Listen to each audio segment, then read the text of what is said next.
Welcome back to plant life by Charu. Plant life by Charu में आप सभी का बहुत बहुत स्वागत है। फ्रेंड्स, तो आप ये सामने मेरे रखा हुआ पौधा देख रहे हैं, ये कितना खूबसूरत पौधा है। आप में से कितने लोग जानते हैं इस पौधे का नाम क्या है? या हो सकता है कि मेरे वीडियो के टॉपिक को देखने के बाद आप समझ गए होंगे कि ये पौधे को हम कॉर्न प्लांट कहते हैं। इस पौधे को हम कॉर्न प्लांट कहते हैं दोस्तों, और ये बहुत खूबसूरत सा ऑर्नामेंटल प्लांट है। कॉर्न प्लांट की सबसे अच्छी विशेषता जो है वो ये है कि ये वेल लिट प्लेसेस पे चल जाता है। इसे ज़्यादा धूप की ज़रूरत नहीं पड़ती, ज़्यादा केयर की ज़रूरत नहीं पड़ती, और मॉइस्चर को बहुत ज़्यादा अट्रैक्ट करता है, अप्रिशिएट करता है। स्पेशली जो ये सीज़न होता है जो कि जुलाई से स्टार्ट होता है और अगस्त सितंबर तक चलता है, जो ह्यूमिडिटी वाला टाइम होता है, उसमें ये पौधा जो है सबसे ज़्यादा ग्रो करता है। उस टाइम पे इसकी ये न्यू लीव्स आना स्टार्ट होती हैं, और यही एक इंडिकेशन होता है कि जब इस पौधे में ये नई पत्तियां आ रही हों तभी हमें इसमें जो है एक मुट्ठी वर्मी कंपोस्ट का इस्तेमाल करना है, या फिर वाटर सॉल्यूबल खाद जो होती है वो डालकर कि इसको हमें सही से कर लेना होता है। ये जो है ये आप 1 महीने में एक बार भी वाटर सॉल्यूबल ऐड करेंगे इसमें, तो ये फर्टिलाइज़र जो है इस पौधे पे बहुत कमाल का काम करते हैं और ये लंबी ग्रोथ ले जाता है। फ्रेंड्स, ये जो पौधा है मैंने अपने घर पे किसी के यहाँ से कटिंग लेकर के आके और लगाया था, और ये बहुत छोटी सी एक कटिंग थी, और उससे आज आप देख सकते हैं मेरा प्लांट कितना बड़ा हो गया है। इसके लिए हमें किन बातों का ध्यान रखना पड़ता है ये मैं आपको ज़रूर बताना चाहूँगी। बेसिकली इस पौधे में हमें सबसे ज़्यादा ध्यान देना है कि इसको डायरेक्ट सनलाइट तो नहीं पड़ रही है, क्योंकि जब भी इस पौधे में डायरेक्ट सनलाइट पड़ेगी तो आप ये देखिए इस तरीके से इसकी जो है लीव्स जलने लग जाएंगी और इस पौधे की खूबसूरती जो है वो ख़राब हो जाएगी।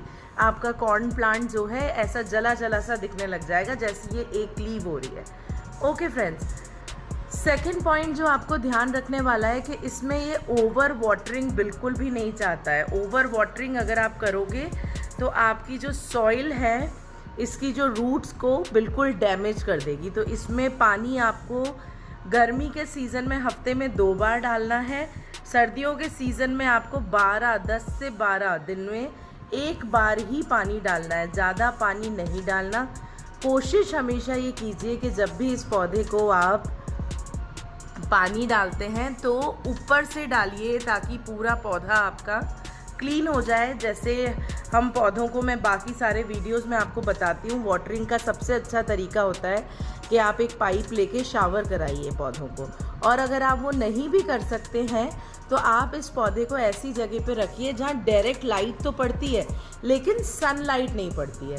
तो आपका जो कॉर्न प्लांट है उसमें ये जो नई लीव्स आती हैं ये ऐसे ही स्टे करेंगी, और ये बहुत स्टर्डी प्लांट होता है, बहुत अच्छा पौधा है, इसमें कोई और दिक्कत आपको नहीं आती है। लेकिन बारिशों के सीज़न में जैसा कि बाकी इंडोर प्लांट्स को भी आती हैं जो सन कम एब्जॉर्व करते हैं प्लांट, वो वाले प्लांट्स में कीड़े लगने का बहुत डर होता है। तो फ्रेंड्स, जब भी आप इसको अंदर ही रखते हैं, ब्यूटीफुल ऑर्नामेंट प्लांट है, सूरज की डायरेक्ट रोशनी में नहीं रख रहे हैं, तो एक चीज़ का और ध्यान रखिए कि इसमें कीड़े लग सकते हैं। आपको कुछ नहीं करना है, सिंपल सा 1 मग पानी में आपको थोड़ा सा कुछ ड्रॉप्स जो है, या तो आप तुलसी वाटर बना लीजिए, तुलसी वाटर नहीं बना सकते आप तो आप सिंपल एक नीम ऑयल की बॉटल ला के रखिए और उससे महीने में 1 बार या 2 बार इस पौधे के ऊपर स्प्रे कर दीजिए। जड़ों में कुछ नहीं डालना होता, पौधे के ऊपर आपको जो है स्प्रे करना होता है। बाकी आप कोई भी क्लॉथ लेके आप इन लीव्स को अगर क्लीन कर देते हैं ना, तो ये देखो कितने अच्छे से शाइन करती है और नई पत्तियां जो है इसकी बहुत अच्छे से चलता है ये पौधा। तो इसका ध्यान रखना बहुत आसान है। एक छोटी लास्ट बात यह है इस पौधे के बारे में कि जब भी आप इसको प्लांट कर रहे हो तो आप देखो गमले की चौड़ाई मैंने कितनी ली है और लंबाई कितनी ली है। तो हमेशा ध्यान रखें दोस्तों कि अगर आप चीनी मिट्टी के प्लांटर में कोई पौधा लगा रहे हैं तो चीनी मिट्टी के प्लांटर का साइज़ बड़ा होना चाहिए। आप ये देख रहे हैं छोटा सा मनी प्लांट लगा हुआ है, ये जो मैंने गमले में लगाया है ये मनी प्लांट के लिए लगाया है, क्योंकि मैं इंडोर चाहती थी।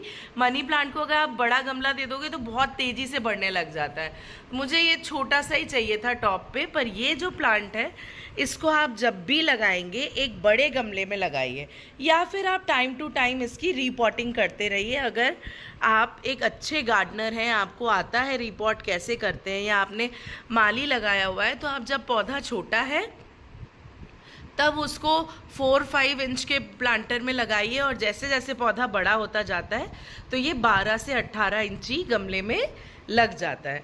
तो आप इन छोटी छोटी बातों का अगर ध्यान रखेंगे तो ये पौधा बहुत खूबसूरती से बहुत अच्छे से चलेगा। अच्छा फ्रेंड्स, अब हम बताएंगे कि इसकी स्पेशलिटी क्या है।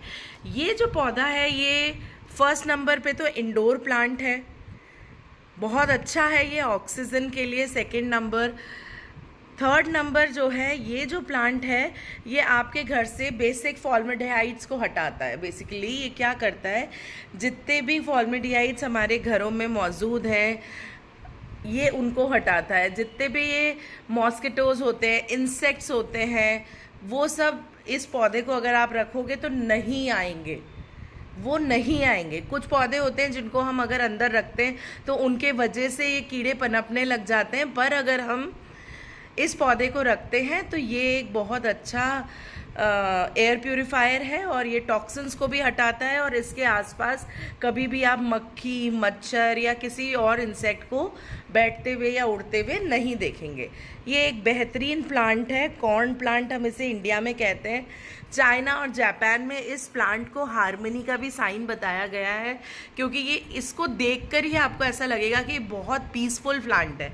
It is very good for your dormitories, it is very good for your house lobbies, it is very good for your balconies जहाँ पे डायरेक्ट सनलाइट नहीं आती है।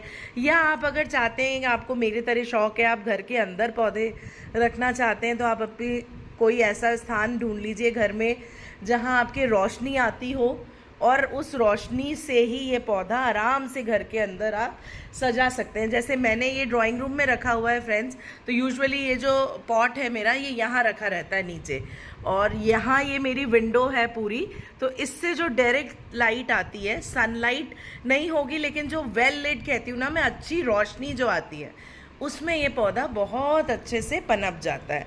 और आप इस पौधे की खूबसूरती देख रहे हो, अपने आप में ही देख के कितना पीसफुल लगता है।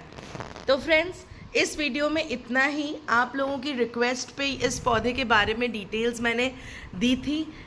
फिर मिलते हैं अगले वीडियो में। Thanks for watching. और किसी प्लांट के बारे में अगर आपको जानकारी चाहिए तो प्लीज़ मुझे पिन कीजिए, मुझे बताइए, मैं आपको उसके बारे में सारी डिटेल्स ज़रूर दूंगी। कई सारे प्लांट्स हैं जिनकी डिटेल्स मेरे चैनल पे ऑलरेडी अवेलेबल है फ्रेंड्स। और जो फ्रेंड्स कहते हैं कि हमारे घर के अंदर तो पौधे चलते ही नहीं हैं, तो प्लीज़ मेरे द्वारा दी गई टिप्स और ट्रिक्स का ध्यान रखेंगे ना, तो कभी भी ये प्रॉब्लम नहीं आएगी। और आप देख रहे हैं इसकी सॉइल अभी ऐसी हो रही है, और इट्स बीन 2 months मैंने इसकी गुड़ाई नहीं करी है, तो आज मैं इसकी गुड़ाई भी करूँगी। तो ये जो है अच्छे से इसमें एरिएशन बना रहेगा।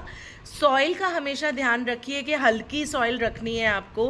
कोई भी इंडोर प्लांट है दोस्तों, उसमें हमेशा हल्की सॉइल रहेगी, पोरस मिट्टी रखनी है आपको कि उसकी जड़ों को प्रॉपर एयर मिले, जड़ों को प्रॉपर पानी मिले। तो हमेशा ध्यान रखिए। और अगर मिट्टी के गमलों में लगाएंगे पौधों को तो पौधे की उम्र दुगनी हो जाती है दोस्तों। कहते हैं ना कि जो हम लोग जैसे इंसान हैं, ह्यूमन बींग्स हैं, और we take lot of multivitamins for our XYZ issues, तो इन पौधों के लिए मल्टीविटामिन्स यही बेसिक चीज़ें हैं। खाद, पानी, जो भी आप फर्टिलाइज़र यूज़ कर रहे हो, जिस भी गमले में आप इनको लगा रहे हो, जैसी मिट्टी आप इनके लिए रख रहे हो, तो इंडोर प्लांट्स में हमेशा कोकोपीट का, रेत का इस्तेमाल करते हुए थोड़ी सी मिट्टी इनकी आप पोरस बनाइए। Bye bye friends. Thanks for watching my channel. Thanks for appreciating and thanks for giving me a lot of power. Keep shining. Enjoy beautiful day today. Bye bye. Take care.